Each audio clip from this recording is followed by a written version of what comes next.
Hey guys, so it's Mr. Meglio here, and today we're going to be talking about photosynthesis. So the key objectives of this presentation are to explain the specific steps of photosynthesis, to describe the structure of chloroplasts and how it allows it to do its function, to compare and contrast photosynthesis and cellular respiration, and to explain the relationship between photosynthesis and cellular respiration. So before we learn the specific steps of photosynthesis, let's just talk about where photosynthesis occurs. So the photosynthesis occurs in the chloroplast of a plant cell. We talked about this in organelles, but we didn't talk about it too much in depth.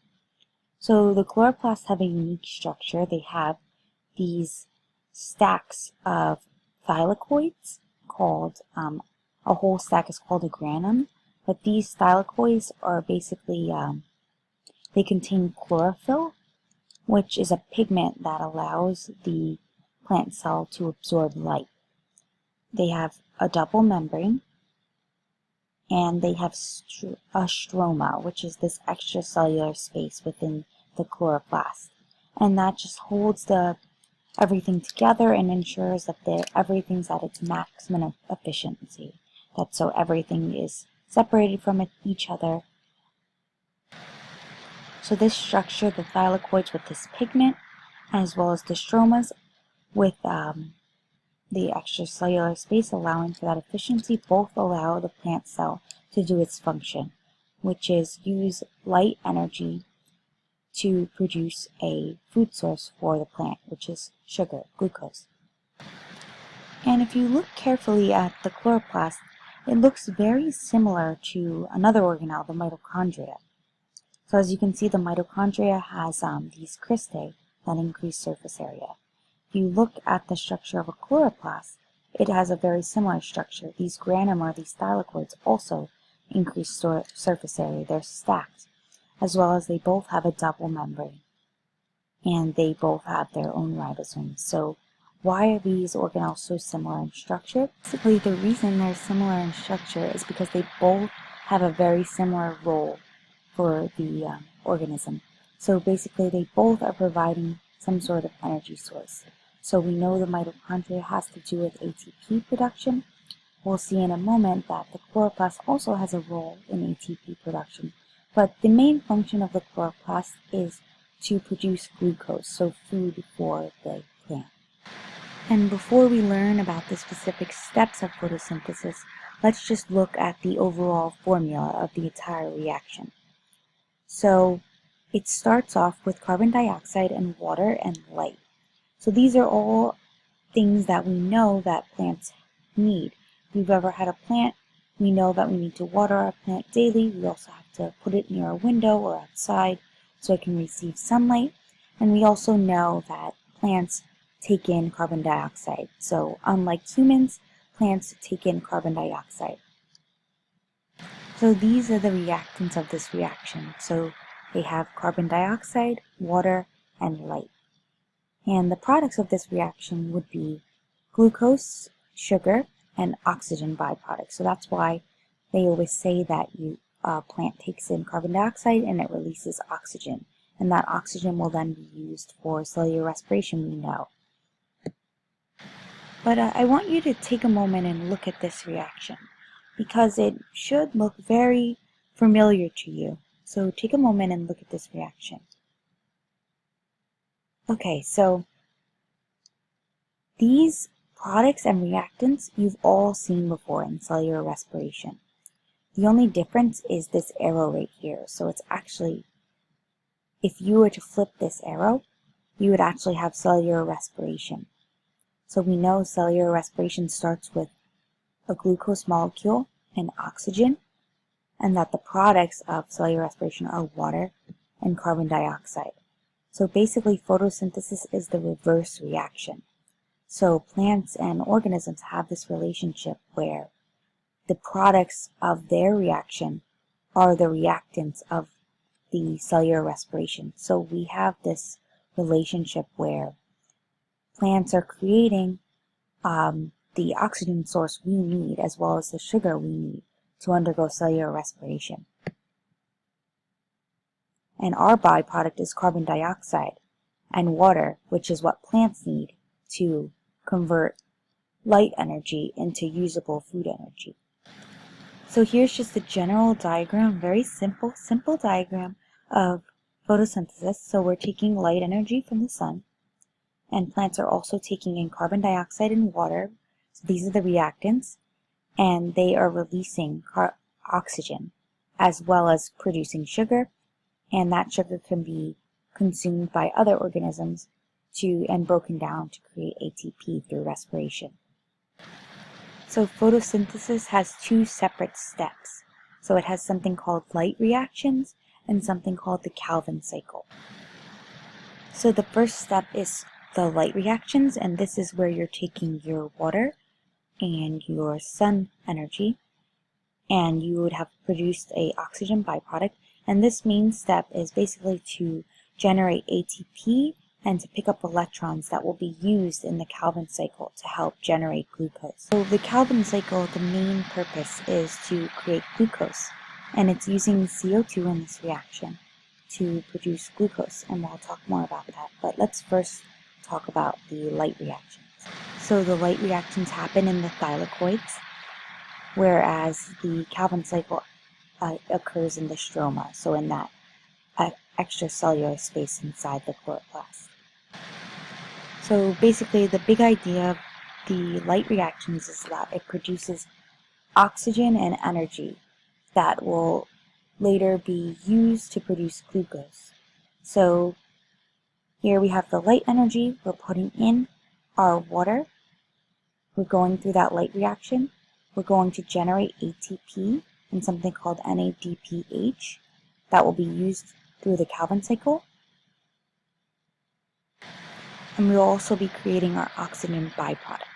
So two things that we'll need to know before we start talking about the light reactions are NADP, which is an empty electron carrier. So it's one of those coenzymes just like NADH and NAD+. It's one of those energy carriers, so it's an electron carrier. So an NADP is the electron carrier when it has no electrons, and an NADPH is a full electron carrier. So that's what this carrier is when it is full of the energy from an electron. Okay, so this looks super complicated now. We'll try my best to explain it simply, and we won't need to know all the steps, but this is what you'll need to know. So basically, you're taking water from the thylakoid membrane as well as light energy, and so basically light energy is being used to basically move electrons throughout these proteins in this channel. So light energy is being used to drive different electrons through these protein channels. So the first thing that will happen is water will be split. So water is going to be split into hydrogen protons as well as oxygen.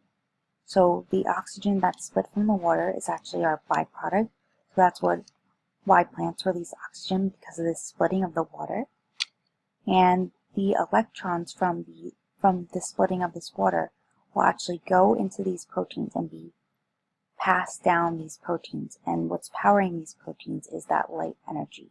So electrons are coming out from the water. Light energy is allowing them to pass through these proteins. And basically, the electrons are passed down here until they reach here. And here they're met with an electron carrier, so the NADP. So they're met with that and picked up and converted into NADPH. So that's, again, an electron carrier. And those electrons will then be used in the Calvin cycle to help produce glucose. And another thing that happens in this reaction, these hydrogen protons are actually pumped into the stroma. So they're pumped into the stroma. And that will actually help drive this big protein called ATP synthase. So hydrogen protons are pumped out of the thylakoid membrane and used by ATP synthase. And ATP synthase uses that as basically an energy source and produces some ATP in this reaction. So similarly to you saw in the electron transport chain, this hydrogen gradient drives ATP synthase and ATP can be produced. And that ATP will be used in the Calvin cycle. So I'm not sure if you noticed, but the light reactions are very, very similar to the electron transport chain. So both the light reactions and the electron transport chain both pump hydrogen ions inside, and they create a charge that will power ATP synthase. They both are passing electrons through chains of proteins, and they both involve electron carriers that will be used in the next reaction. So this is just a review of the products and reactants of this reaction. So products would be NADPH, so our electron carrier that is full with electrons, some ATP, and some oxygen waste product.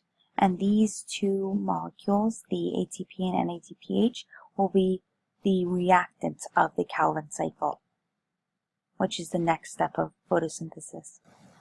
So in this reaction, energy used from ATP and NADPH is used to help produce glucose. So the first thing that will happen is carbon dioxide will come in. That's a 1 carbon molecule, and it will be met with another molecule, a 5 carbon molecule called rubisco. And there's a specific enzyme that will help bind those 2 carbons together. And in that process, we are using ATP to kind of help create the bonds, build and break bonds. And we are also using some of the electrons from NADPH as well to drive these reactions. So we're combining a 5 carbon sugar with a 1 carbon carbon dioxide to produce our 6 carbon glucose molecule, which is our end result that we want. So basically the energy from ATP and NADPH are used to help generate glucose from the 1 carbon carbon dioxide and the 5 carbon rubisco. And we don't need to know these specific steps, but ATP is used throughout to help, and as well as NADPH is used to help a series of reactions that will put carbon dioxide, a 1 carbon molecule, with a 5 carbon rubisco molecule into a glucose, a 6 carbon molecule. So then once this reaction is complete, we have our glucose molecule. And we know glucose is really important because glucose is used throughout cellular respiration. So we know that glucose can be broken down, well, converted in cellular respiration into ATP molecules that can then be broken down, and the energy can be used and harvested from those bonds. So after this glucose is produced, the plant can either undergo cellular respiration to convert it into ATP and harvest its energy for its own functions, or other organisms can eat the plant and break down glucose into ATP and harvest the energy. So it's really important because animals cannot harvest energy from the sun, so only plants can do this, and other organisms that have chloroplast. So the key points of this presentation is that photosynthesis converts light energy into glucose molecules that can then be broken down into ATP. Chloroplasts and mitochondria both have a similar structure because they have similar functions. They're both involved in ATP production and the conversion of energy. Light reactions use light and water to generate energy that will later be used in the Calvin cycle. And the Calvin cycle will generate glucose molecules using CO2 and energy from the NADH and ATP. So I hope you guys learned something today. See you guys next time.